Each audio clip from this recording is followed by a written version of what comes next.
Oi, gente, tudo bem? Mais uma quinta-feira, começando aqui mais uma live da Fer. E hoje a gente vai falar sobre os 5 principais erros que a gente pode cometer no tratamento das crises de enxaqueca.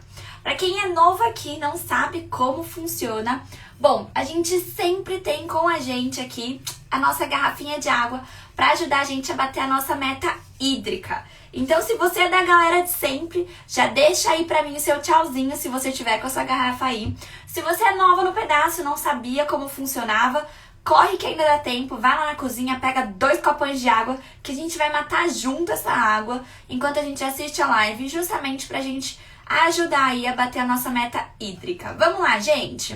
Boa noite, meus amores! Vamos lá então. Hoje não vou ficar enrolando pra começar não, vamos começar logo a falar sobre o que interessa, né?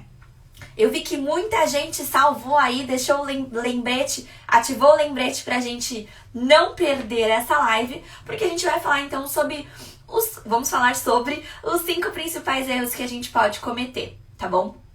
Bom, ali a galera toda com a garrafinha de água, assim que eu gosto, meninas, muito bem. Vamos lá, então. Tô vendo muita gente do Rotinhas Diárias aqui. Bacana ter vocês aqui, meus amores. Logo, logo a gente vai estar junto. Lembrando que a gente vai ter nosso primeiro encontro esse domingo. E se você ainda não se inscreveu no Rotinhas Diárias da Enxaqueca, ainda dá tempo. Estamos com as últimas vagas em aberto aí. As inscrições se encerram amanhã. Então corre que ainda dá tempo. Tem link na bio. Se você não sabe nem do que a gente tá falando, dá uma olhada lá que você vai entender como é que você vai aprender a tratar a sua dor sem ficar se entupindo de remédio. Vamos lá. Amor, meu amor, quem disse aqui que tá com enxaqueca, abaixe então a tela do celular, nada de ficar exposta a essa luz. Você consegue me ouvir, não vou mostrar nada que você precise olhar. Então você deixa a tela do celular virada para baixo e você consegue me ouvir. Se ainda assim o som estiver te incomodando, fica tranquilo, a live fica salva por 24 horas. Então você pode assistir essa live depois que ela vai estar inteira lá, tá bom? O que eu não quero é que você piore nesse momento, se expondo principalmente à luz azul do celular. Vamos lá então, meus amores. O primeiro erro e o erro mais comum, eu quero que se vocês se identifiquem, vocês vão colocando aí pra mim, tá bom? Pra gente entender quais erros aí desses 5 principais erros, 5 erros mais comuns, se vocês já cometeram eles ou não. Então, o primeiro erro mais comum, e é um erro muito grande, que a grande maioria comete, eu mesma cometi esse erro, é o quê? É você demorar demais pra procurar atendimento. Fer, como assim? Bom, você começou a ter uns episódios de dor de cabeça que você nem sabia ao certo o que era lá quando você tava na puberdade, na adolescência mais ou menos. Ou pode ser que tenha acontecido um pouco antes para algumas pessoas, ainda na infância, e para outras pessoas podem acontecer um pouco depois. Mas quando você começou a apresentar o quadro de dor, você não deu muita bola. Você foi na farmácia e pegou aquele remedinho, sabe? Tomou, a dor sumiu? Pois é, você foi lá, comprou esse remedinho, tomou o remedinho, aparentemente deu uma segurada. Nem pensou em procurar o médico. E aí o que acontece? Daí um tempo de novo começou a surgir de novo esses episódios de dor. Aí você pensou assim, ah não, é porque eu tô entrando na vida adulta, tô tendo mais responsabilidade. É normal ter dor de cabeça, porque eu tô trabalhando e estudando. Normal, então não tem nada de errado, tá tudo dentro do normal. Vou comprar aquele remedinho pra dor lá e resolve o meu problema. Passou mais uma vez, jogou mais uma vez o problema pra baixo do tapete. E aí você vai passando, vai mudando de trabalho, vai ficando mais madura e você continua não procurando um médico pra tratar a sua dor de cabeça, porque afinal de contas você agora é uma adulta, você tem muita responsabilidade, você tem que cuidar de você, do cachorro, do papagaio, do seu filho, do seu marido, da casa, do trabalho, você tem que cuidar de tudo. A última coisa que você vai pensar, meu bem, é em procurar um médico pra tratar algo que você acha que é inerente do dia a dia, faz parte, você acumula muitas funções e você acha que tudo bem, é normal. Quem é que não tem dor de cabeça? Esse é o seu maior erro. E aí você vai levando. E você vai levando com o quê? Você vai tapando o sol com a peneira com o quê?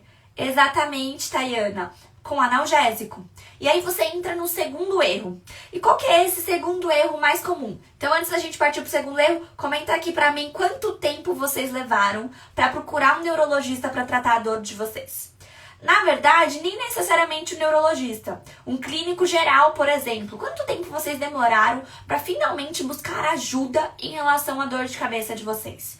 Foi quando vocês começaram a entender aí que não era normal sentir tudo isso de dor ou sentir dor com tanta frequência, tá? Então, o primeiro erro que a gente comete normalmente é esse. A gente demora muito. A gente vai empurrando com a barriga 10 anos. Olha lá, gente. E eu não as culpo, tá? Eu quero que isso fique muito claro com você. Esse primeiro erro que eu tô trazendo aqui pra vocês não é culpa sua, tá? O segundo erro também, na maioria das vezes, também não é culpa de vocês e eu vou explicar por quê, tá? O que acontece? Talvez você não tivesse ideia do quanto isso era importante. Talvez até a sua dor se tornar tão frequente e tão intensa, você ainda achasse que era só uma dor de cabeça forte que, infelizmente, não estava melhorando com remédio, mas quem sabe se você continuar tomando remédio? Pois é, meu amor, a gente vai falar quando o neurologista não resolve. O neurologista nunca resolve. Ele sozinho não vai resolver o seu problema. A gente precisa da sua parte, mas a gente vai chegar lá. O que acontece então? Esse é o principal erro. Já vi que um monte de gente se identificou aí que demorou muito tempo para procurar um neurologista, para procurar um apoio médico em relação à sua dor. E aí a gente vai passar agora para o segundo erro. E eu também não as culpo por isso. Por quê? O segundo erro normalmente acontece justamente porque a gente não tem muita orientação. E a gente acaba caindo em armadilhas que estão aí todos os dias na nossa cara. Ontem mesmo fiquei horrorizada com a nova propaganda de um remédio analgésico para enxaqueca aí. Vocês já viram? Gente, que propaganda bonita. Eu olhei, eu até filmei, eu ia postar pra vocês, eu acabei esquecendo. Até filmei, eu olhei pra aquela propaganda e falei, gente, que propaganda bonita. Tomou o remédio, dupla ação analgésica, direto no alvo da enxaqueca. Falei, nossa, dá até vontade de tomar esse trem. Gente, não caiam nessa, tá? O uso excessivo de analgésicos, ele é muito relacionado com a transformação de uma cefaleia, de uma enxaqueca episódica, que é aquela que acontece esporadicamente, só de vez em quando você tem, para uma enxaqueca crônica, que é aquela em que você tem 15 dias ou mais no mês. Tá? Então a gente tem que ficar atento ao quê? Se a gente não buscou o tratamento adequado lá atrás, quando a gente começou a apresentar as crises, e a gente foi tomando remédio, aí no começo até que resolvia, aí você continuou tomando, mas espera aí, não tá mais resolvendo, preciso dobrar a dose. Dobrei a dose. Aí você fala, nossa, mas não tá funcionando. Já sei, vou misturar, vou pegar esse aqui com aquele ali, vou tomar os dois. Não resolveu. Aí você entra num grupo de ajuda no Facebook, porque tem muito grupo de ajuda pra enxaqueca no Facebook, e você posta lá assim, ó. Alguém tem alguma sugestão de remédio pra enxaqueca? Daí, 350 comentários de sugestões diferentes de remédio pra você tomar. Você vai lá, você olha pra ele, você olha, escolhe pelo nome. Você fala assim, ai, deixa eu ver. Esse mesmo, Ana, Daniele, esse mesmo, que fiquei chocada. Você vai lá, você escolhe pelo nome e fala, esse aqui parece ser forte pelo nome. Sumax, olha que nome bonito. Esse aqui deve ser forte. Daí você vai lá, por quê? Porque não precisa de receita pra comprar esses remédios, né? Eles deixam o mais fácil possível pra gente. E a gente tem que começar a ficar de olho nisso. E eu vou explicar por quê. Aí você vai lá, você comprou esse que tem um nome bonito. Você foi lá, comprou, não precisou de receita, tomou. Tomou, a primeira vez que você tomou, você falou, olha, senti uma melhora. Vou comprar só esse agora. E vai gastar um dinheiro horroroso nesse remédio que é caro pra caramba, né? Beleza. Aí você foi, comprou, tomou uma vez e não funcionou. Ah, vou lá ver naquela lista lá que o pessoal mandou. Deixa eu ver qual que é outro. Deixa eu ver. Max Out. Olha que nome bonito. Vou comprar esse aqui. Vai ser esse aqui. Comprei. E aí, funcionou? Não. Ah, eu gostei desse também, ó. Vou comprar esse Naramig que alguém falou aqui, ó. Vou comprar. Aí você vai e experimenta. Aí você fala assim, e se eu misturar dois? Acho que eu vou tomar um desse, mais um analgésico. Não. Vou tomar um analgésico, mais um anti-inflamatório. Aí se não funcionar, eu tomo esse Sumax, Naramig, Max Out, que tem um nome bonito. Gostei. Acho que eu vou fazer isso. E aí, qual que é a repercussão disso? Você vai tomando, e todos esses remédios que eu falei aqui são só alguns exemplos, tá? De abortivos de crise, tá? O nome já diz, abortivos é pra você acabar com a crise, acabar com essa dor. Mas eles não estão funcionando pra você. E aí, o que acontece? Você continua tomando remédio, porque vai que uma hora funciona, né? Só que qual que é o grande risco? Então, eu já disse aqui pra vocês que o uso excessivo de analgésicos é considerado um dos principais fatores para a transformação de uma enxaqueca episódica por uma enxaqueca crônica. Ou seja, ao passo que o analgésico ele pode até te ajudar em algum momento a diminuir a intensidade da sua dor, a partir do momento que a gente começa a tomar ele com frequência, ele vai fazer o quê? O efeito dele vai acabando, a dor volta a ficar mais intensa, aí o que você faz? Pá, toma outro. Aí ele faz efeito, diminui um pouquinho, porque já não é mais o suficiente para cessar a sua crise. Ele só diminui. Aí o que você faz? Você toma outro, a dor diminui um pouquinho, quando vai acabando o efeito do remédio, você toma outro. E você entra num ciclo vicioso de dependência do analgésico. E aí o que acontece? Quando você parar pra pensar, você vai perceber que você tá tomando analgésico todos os dias. E qual que é o grande problema nisso? O grande problema é que se por um lado, quando ele tá fazendo efeito, ele te ajuda a diminuir um pouquinho a intensidade dessa dor, por outro, ele favorece o surgimento de outra crise ainda mais intensa quando esse efeito acaba. E aí eu vou te dizer, sabe quando você vai conseguir parar de tomar esses analgésicos? Nunca. Se você continuar dentro desse ciclo vicioso, cada vez que você pensar em parar de tomar um analgésico, a dor que vai entrar quando o efeito dele começar a acabar vai ser ainda mais forte do que a primeira dor que você tinha quando você começou a tomar esse analgésico. Então, se eu tô com uma crise hoje, eu tomo um analgésico. E aí ele para de fazer efeito, eu tenho uma crise que dura aí 4 dias, por exemplo. E aí eu tomo de novo no dia seguinte, e no dia seguinte, e no dia seguinte, e no dia seguinte. Aí eu falo assim, bom, normalmente minha crise dura 4 dias. Acho que já dá pra parar de tomar. Aí na hora que eu paro de tomar esse analgésico, o que vai acontecer? A crise vai ficar pior do que tava no primeiro dia. Ops! Gente, o Facebook caiu. Meninas, machucou aí? Tá todo mundo bem? Desculpa, vocês caíram. Peraí que eu vou arrumar as meninas do Facebook, gente. Elas caíram. Ah! Tá caindo, gente.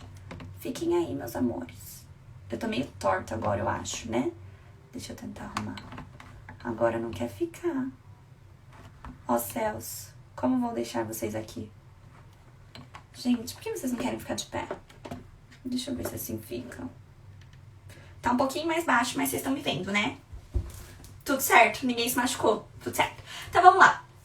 E aí o que acontece então, né? A gente vai observar então que esse ciclo vicioso vai favorecer o surgimento de uma crise seguinte. Só que aí você vai começar a ficar com dor e você vai fazer o quê? Vai tomar outro analgésico de novo. Então esse é o segundo maior erro que a gente costuma cometer quando a gente tá falando em crises de enxaqueca. É o uso excessivo de analgésicos. E aí talvez vocês se perguntem assim, ô Fer, mas como é que eu sei se eu tenho uso excessivo de analgésicos? Quanto que é muito? Eu posso pensar assim, ó, eu não tomo todos os dias. Eu tomo meio que um dia assim, já não. É muito? Vamos lá, anotem aí, prestem atenção. Quando a gente fala do uso de 10 dias ou mais no mês de triptanos, exemplo de triptanos, Sumax, Naramig, Maxalt. Quando eu falo de 15 dias ou mais no mês, e aí se vocês forem se identificando aí, vocês comentam aí pra mim quantos dias no mês vocês estão usando esses remédios, tá bom? Os triptanos, então, se você usa 15 dias, se você usa 10 dias ou mais de triptanos, você já é considerado num quadro de uso excessivo de analgésicos. Se você usa 10 dias no mês ou mais de ergotamínicos, como Cefalive, Cefalium, Encharque, por exemplo, esses são alguns, tá? Só vou citar alguns. Você também já se enquadra aí num quadro de uso excessivo de analgésicos. Se você usa, por exemplo, 10 dias ou mais de analgésicos combinados, como Dorflex, Neosaldina, por exemplo, já tá num quadro de uso excessivo de analgésicos. Se você usa 15 dias ou mais no mês de paracetamol, dipirona ou anti-inflamatórios, como por exemplo, Flanax, Advil, Tandrilax, 15 dias ou mais, você já também tá num quadro de uso excessivo de analgésicos. E aí? Quem de vocês se identificou? Quem aí tá num quadro de uso excessivo de analgésicos? Comenta aí pra mim pra eu saber.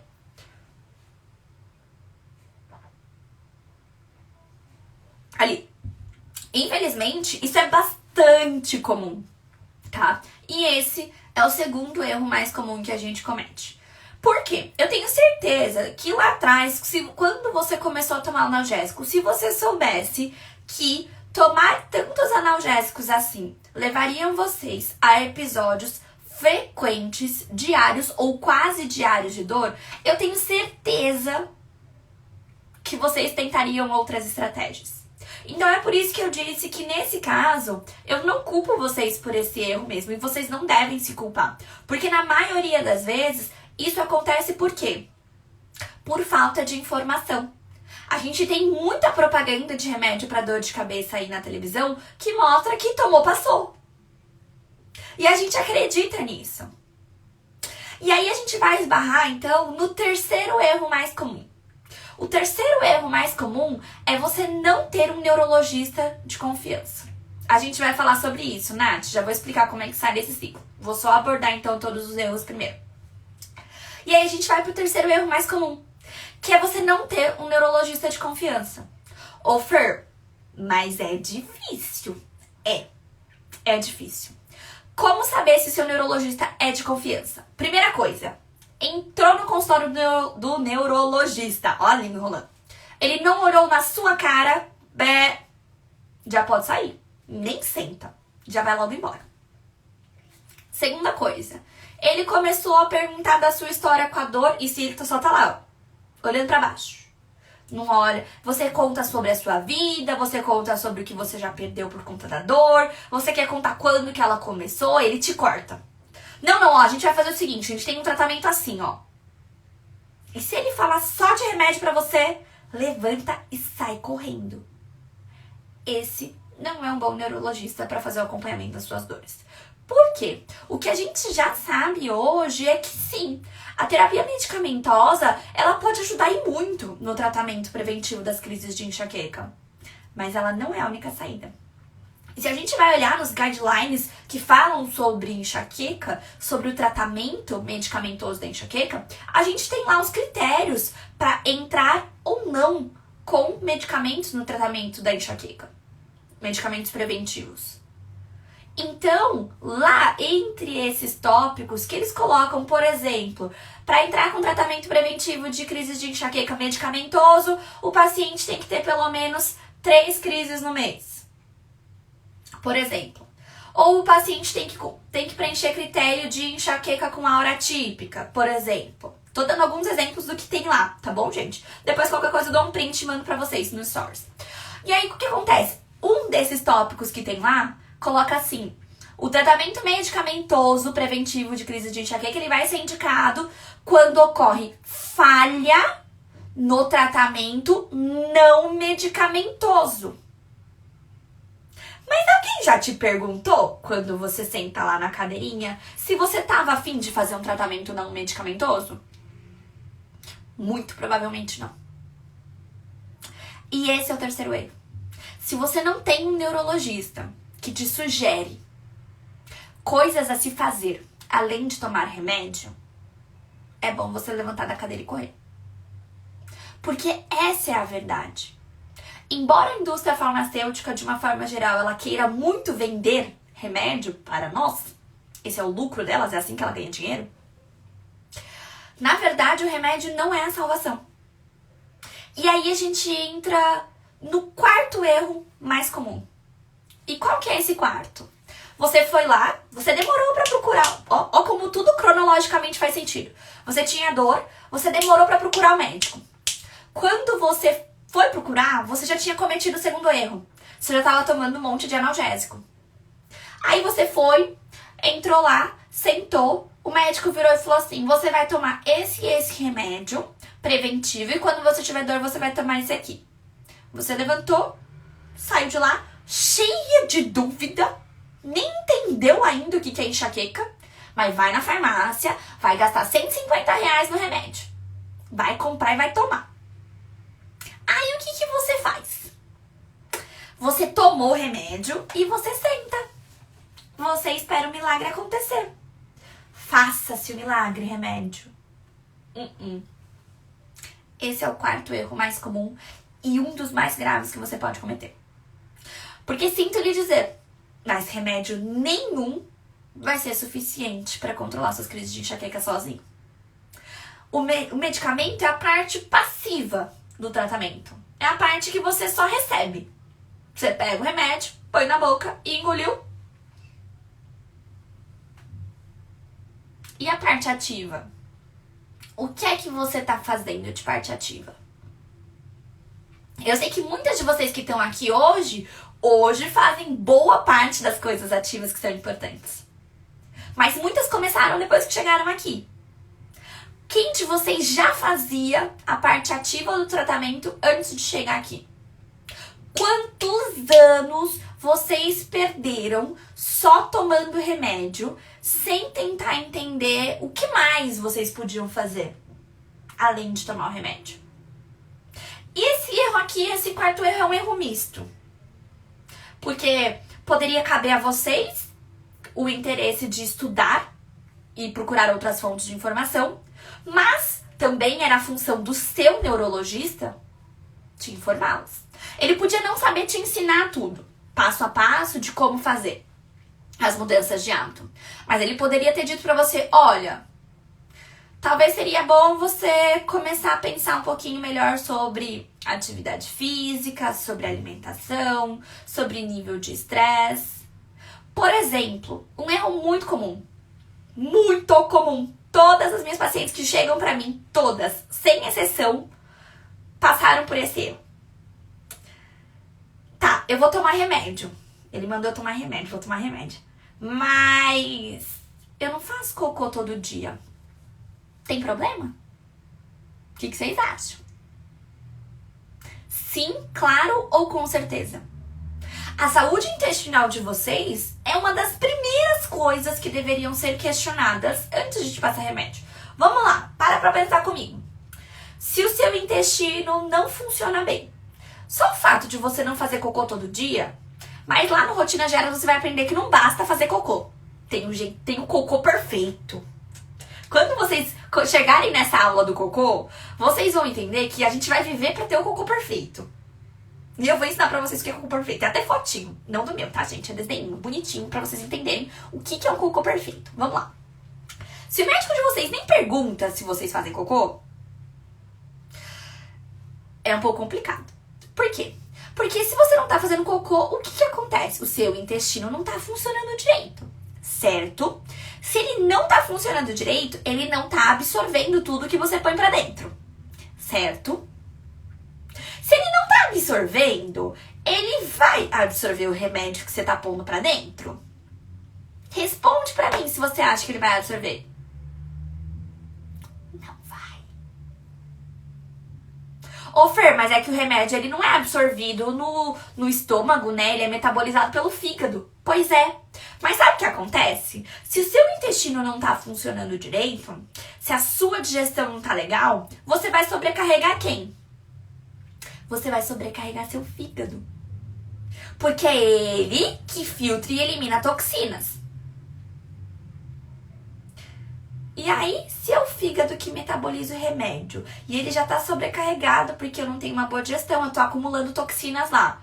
Fer, não sei direito isso sobre acumular toxinas. Assiste a nossa aula 1 do aquecimento que ainda tá disponível até amanhã. Lá eu expliquei sobre as toxinas e o acúmulo de toxinas. Então, se você não tá com uma boa digestão, você acumula toxina. Se você acumula toxina, você sobrecarrega o fígado. Se o fígado tá sobrecarregado e seu intestino não tá funcionando, você vai metabolizar bem aquele remédio? Não. Então, qual que era a primeira coisa que deveria ter sido feita? Equilibrar teu corpo. Entender se o seu corpo está ou não em equilíbrio, apesar da crise de enxaqueca. Quer dizer que você pode ter crise de enxaqueca e o seu intestino, o seu estômago, o seu fígado estarem legal. Pode. O fato de você ter enxaqueca, de você estar tendo uma crise, pode estar ligado a muitas outras coisas que não estão relacionadas com o fígado, estômago e intestino.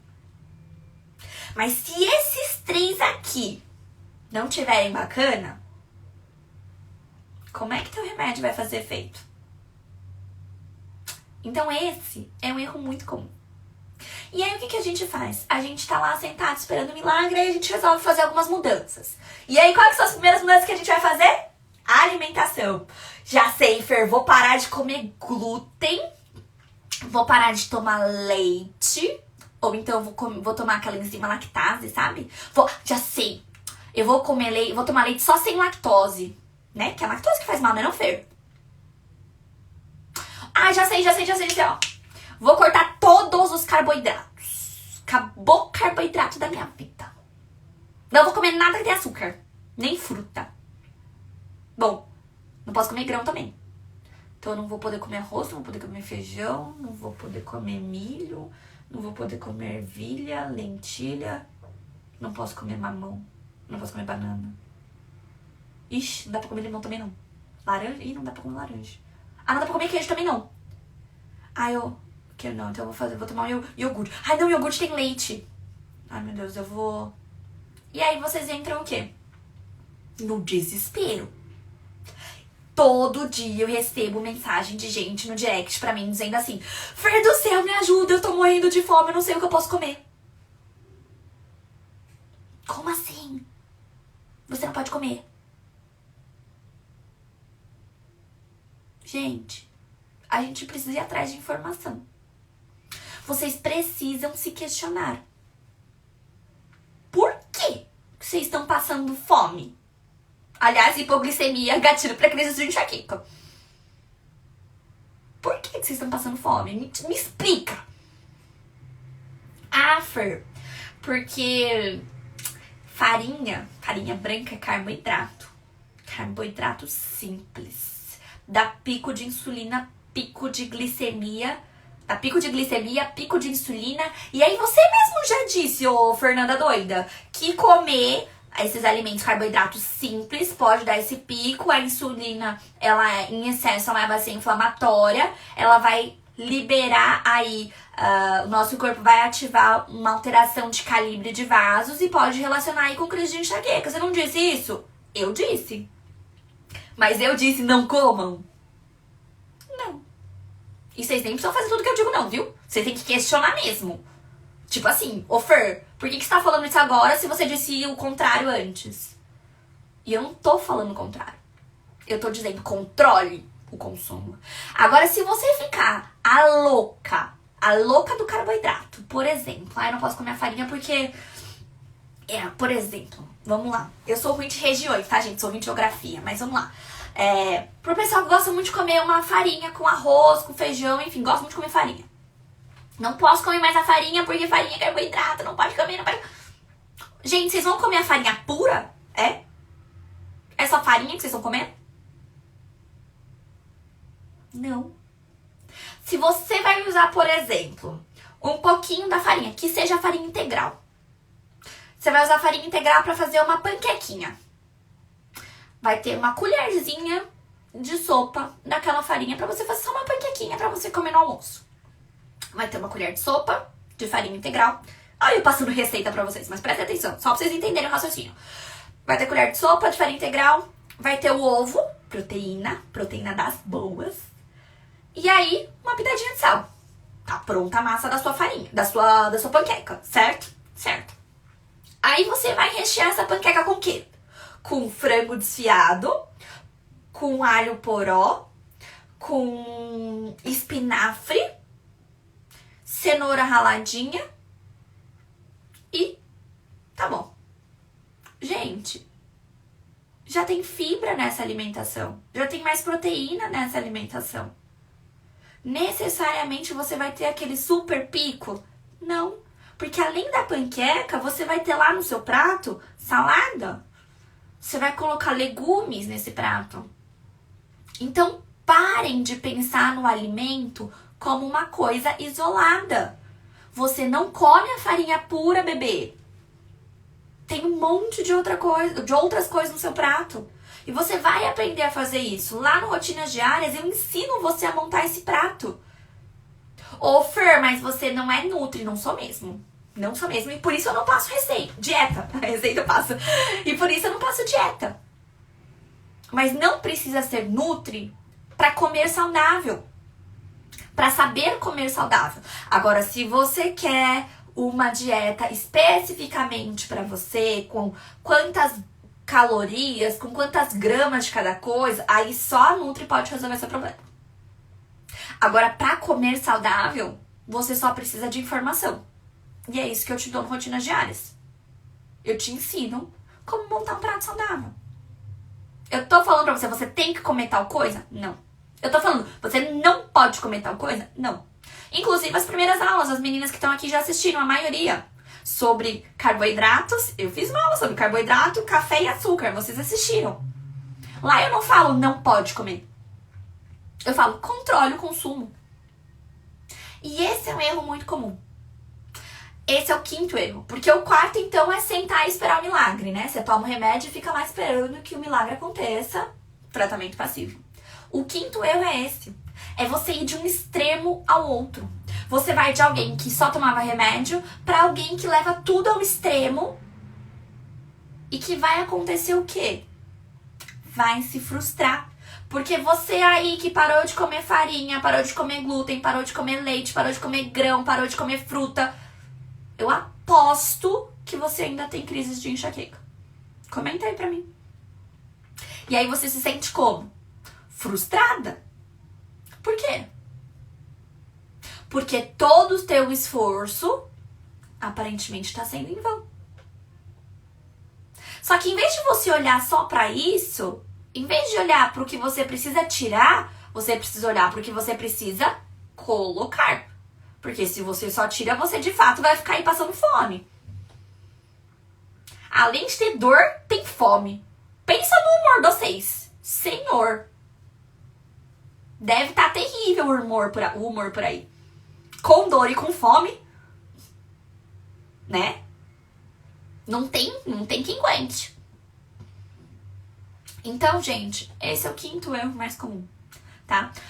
Eu fiz rapidinho justamente para abordar esses 5 primeiros erros. E agora a gente vai falar, então, a principal dúvida que surgiu aí de vocês, que foi, então, em relação à questão... viajei agora. Que foi, então, em relação a como sair do ciclo vicioso do uso excessivo de analgésicos. Vamos falar sobre isso. Aguinha pra mim, aguinha pra vocês. Vamos lá.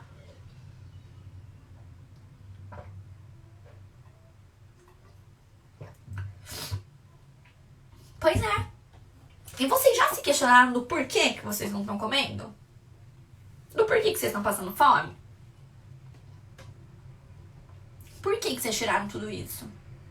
A gente sempre tem que se questionar, gente. E se não faz sentido pra gente, a gente precisa questionar de novo e questionar de novo. E ir atrás de outras fontes de informação. É por isso que tem vídeo aqui todos os dias. Por isso que tem Fer Me Explica toda segunda. Por isso que eu passo o sábado inteiro respondendo stories pra vocês. Pra que vocês tirem as dúvidas de vocês. E eu falo pra vocês quando eu não sei também.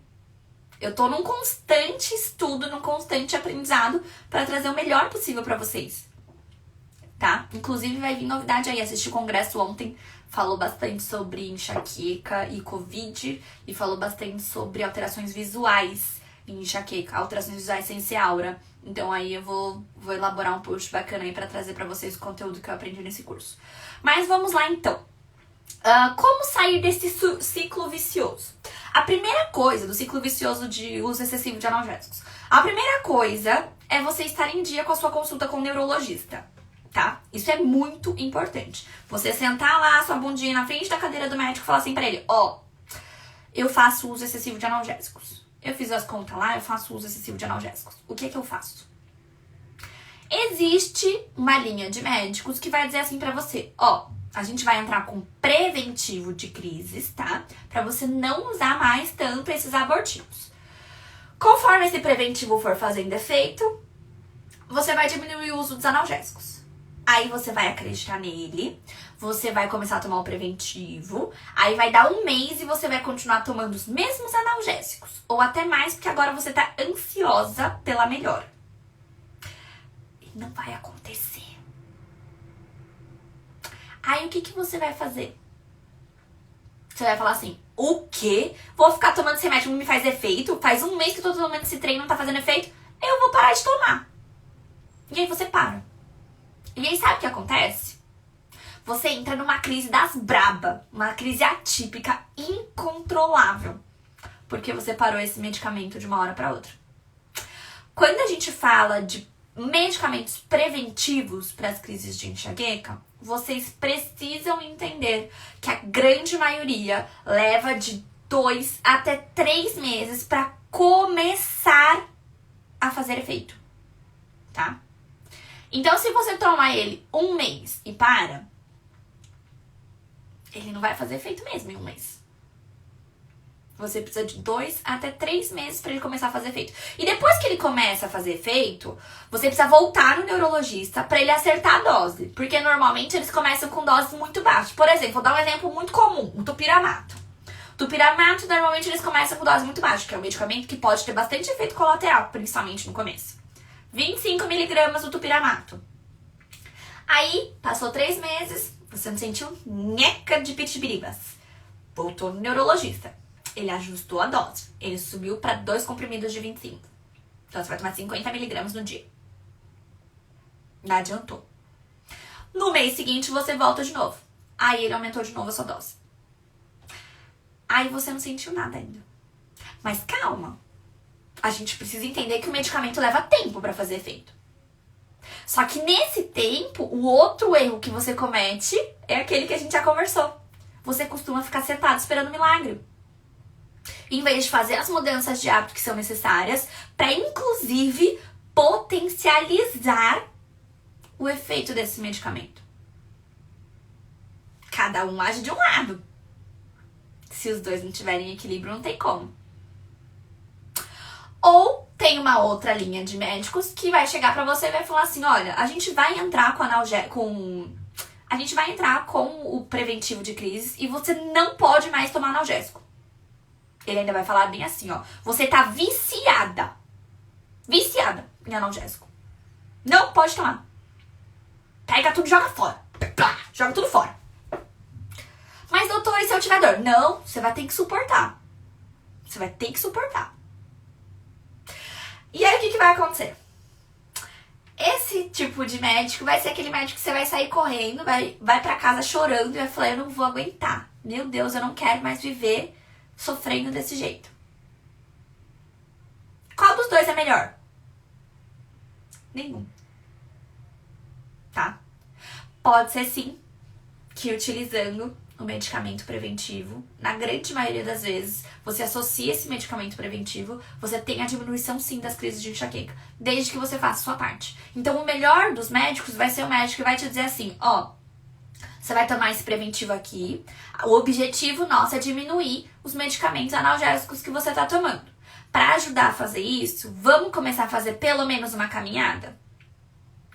Vamos melhorar um pouquinho a alimentação? Vamos colocar um mindfulness na sua vida, no seu dia a dia? Esse sim é um médico que vale a pena pra vocês. Todos os outros modelos que eu trouxe pra vocês não vai entender, não vai abranger tudo que a enxaqueca precisa. Ô Fer, quer dizer que todos eles são médicos ruins? Não. Quer dizer que nem todos foram se aprofundar pra entender você. Porque cada corpo é diferente. Pode ser que o seu corpo precise hoje de caminhada todos os dias, mas pode ser que o meu corpo precise apenas de mais água. Não tem padrão. É olhar pra você como um ser humano, não só como uma pessoa que sente dor. Como uma pessoa que tem uma vida, que tem objetivos, que tem medos, que tem desejos. Se ele não é capaz de te olhar dessa forma, sinto muito. O tratamento vai ser falho. Então isso é para que vocês também já aprendam a como fugir quando vocês percebem que não tá encaixando em vocês o tratamento. Mas jamais abandonem o medicamento preventivo de uma vez sem consultar o neurologista, para não correr o risco de ter uma crise muito intensa, tá bom? Voltando então. Fer, então o que mais que eu preciso fazer? Além de ter um bom neurologista, o que mais que eu preciso fazer para sair desse ciclo vicioso do uso excessivo de analgésicos? Primeiro, diário da enxaqueca. Vocês precisam fazer o diário da enxaqueca. Por quê? O diário da enxaqueca vai te ajudar a enxergar o que é que está em desequilíbrio no seu corpo. Não é qualquer diário da enxaqueca. Porque a maioria dos diários da enxaqueca tem aplicativo até, gente. Aplicativo do diário da enxaqueca que você procura no negócio de aplicativos aí, ele só vai fazer assim, ó. Dia que você teve dor e intensidade da sua dor. Acabou. É isso que me interessa? Não. É isso que te interessa? Talvez. Mas não deveria ser só isso. Por quê? Se vocês baixarem lá o diário da enxaqueca que eu deixo disponível pra vocês na minha bio, gratuitamente, vocês vão ver o quê? Vocês vão ver que lá eu pergunto muito mais do que o que é. Teve dor, não teve dor. Porque é importante se você teve dor, é importante. Mas é mais importante saber por que você teve dor. O que é que está em desequilíbrio no teu corpo? É teu sono? É teu estresse? É tua ansiedade? É tua alimentação? É tua hidratação? É teu sedentarismo? O que é que tá faltando aí? O que é que tá tão em desequilíbrio a ponto de fazer você ter dor quase todos os dias? Ok, tem o peso do uso excessivo de analgésicos. E aí, como que a gente vai trabalhar isso? Em metas, né? O que é que você vai fazer? Você tá tomando analgésico, 30 analgésicos no mês. Vamos tentar cair metade? Vamos. Quanto tempo, Fer? Em um mês? Vamos tentar diminuir metade? Vamos. Ô, Fer, mas o que eu vou fazer? Primeiro passo, diário da enxaqueca. Segundo passo, entendemos o que está em desequilíbrio, a gente vai começar a reequilibrar isso aí e começar a entrar com medidas não farmacológicas para o controle das crises. Aí a gente vai falar dos chás, aí a gente vai falar das compressas, aí a gente vai falar dos exercícios respiratórios, a gente vai falar da automassagem, a gente vai falar de shot matinal, a gente vai falar de suco anti-inflamatório. Medidas não medicamentosas que vão ajudar a controlar esse quadro de inflamação que está relacionado aí ao surgimento das crises. É assim que se faz, gente. Tem outra saída? Não. Se você tentar ficar do nada, arrancar todos esses remédios, talvez você consiga, talvez. Parabéns se você conseguir. Mas vai ser bem sofrido. Você precisa entender o que está em desequilíbrio para que esse processo não seja tão sofrido. Eu tenho certeza que vocês já sofreram muito até chegar aqui. Então, cuidado com a importância que o profissional da saúde que vocês estão procurando está dando para o sofrimento de vocês. Tá? É muito importante que ele tenha empatia o suficiente para se colocar no seu lugar, para imaginar o que é uma vida com dor. Hoje, eu agradeço por tudo que eu passei para que hoje eu pudesse entender o que é viver com dor. Não foi pouco tempo com dor. Foram 2 anos intensos de dor todos os dias, que me tiraram o meu trabalho, que me tiraram a vontade de viver, que me deram crises de pânico, crises de ansiedade, que me deixaram com sintomas depressivos, que me levaram a tentativas de fazer várias coisas que eu não deveria. Tudo isso porque, na época, eu não tive alguém que pudesse estar fazendo hoje o que, graças a Deus, eu tô aqui pra fazer pra vocês. Que é trazer informação. Que é explicar o que não estão te explicando sobre sua doença, sobre o seu corpo. Então, esses, gente, são os 5 erros mais comuns que a gente comete em relação ao tratamento das crises.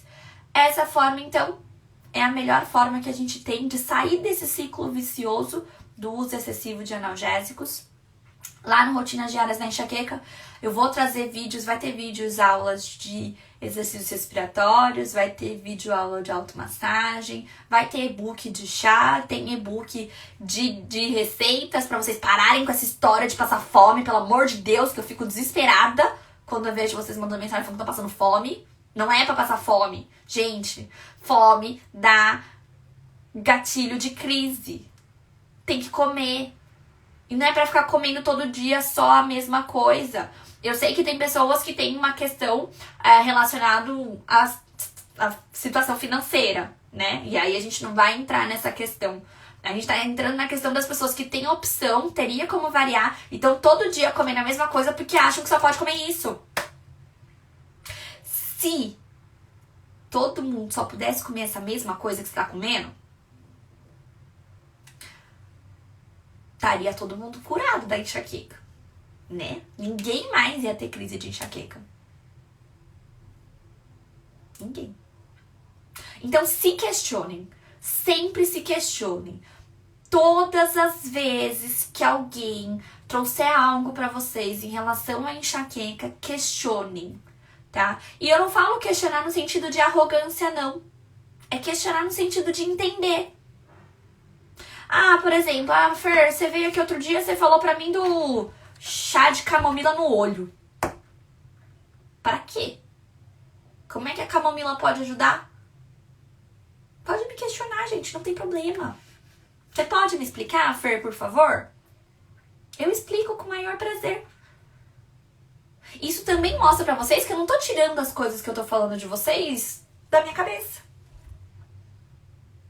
Eu tô estudando muito pra isso. Todos os dias. Há 1 ano, no mínimo, que eu tô aqui trazendo informação pra vocês. Fora o tempo que eu estudei antes. Então eu não tenho problema nenhum de vocês me questionarem. E eu acho importante para que vocês entendam. E o Rotinas Diárias veio pra isso. Vocês vão ver que no Rotinas Diárias eu ensino. São 15 mini hábitos pra você fazer no dia. Certo? Certo. Eu não saio falando pra você assim, ó. Vou dar spoiler do mini hábito. Que vou abrir a aula no sábado. Vou abrir aula pra vocês no sábado. Então vou dar spoiler já de qual vai ser a aula. Acorde cedo. Primeiro mini hábito, acorde cedo. Eu não falo pra vocês, acorda cedo, gente. Tem que acordar cedo porque tem que acordar. Acorda cedo, gente. Acorda cedo. Não. Eu vou te explicar por que é importante acordar cedo. Eu vou te explicar como você vai conseguir acordar cedo. Eu vou te dar estratégia de como fazer isso. Isso sim é se colocar no lugar de vocês. E ainda assim, se tiver dúvida, tem lá, vai ter as lives tirar dúvida pra vocês. Por isso que eu tô liberando o curso pra vocês no sábado, porque domingo tem live tirar dúvida. Surgiu dúvida? Temos 1 hora pra tirar as dúvidas de vocês do curso lá. Tá bom? E vocês que não estão inscritas ainda no curso, corre! Últimas vagas, inscrição encerra amanhã. Ainda dá tempo de pegar todo o conteúdo. Foram liberados só 2 módulos, mais ou menos. Os livros de receita. Eles vão chegar, ó, a gente vai abrir o próximo módulo. A gente vai abrir as aulas sábado. Domingo a gente tem aula. Segunda, eu subo pra vocês o e-book de receitas. Tá bom? Eu sei que vocês estão muito ansiosos. Então, segunda a gente entra. Na verdade, idealmente, a gente entraria com esse e-book aí lá pra uma quarta, quinta-feira, tá? Eu vou conversar com a minha equipe aqui, mas vamos tentar liberar ele pra vocês mais cedo, tá bom?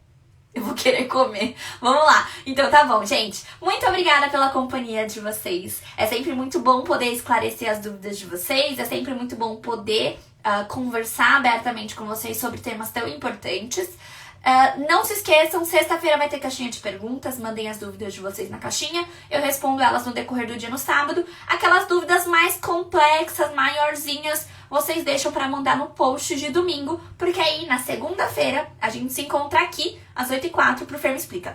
Pras lindas e maravilhosas do Rotina Diárias, a gente vai ter um encontro, então, no domingo, às 8 horas da manhã. Vou subir um aviso lá pra ninguém esquecer e vou mandar um aviso no grupo, tá bom? Domingo, 8 horas da manhã, eu vou mandar o link pra vocês lá no grupo. E aí a gente vai se encontrar pra tirar as primeiras dúvidas em relação à rotina diária da enxaqueca. E eu vou ensinar vocês a analisar o diário da enxaqueca de vocês. Gente, preciosidade isso, hein? Tenho certeza que ninguém nunca ensinou e vocês vão aprender lá, tá bom? Um beijo muito grande, a live vai ficar salva por 24 horas. Não esqueçam, desce o dedo, curte, comenta, compartilha, para que a live fique permanente. Um beijo grande, até a próxima!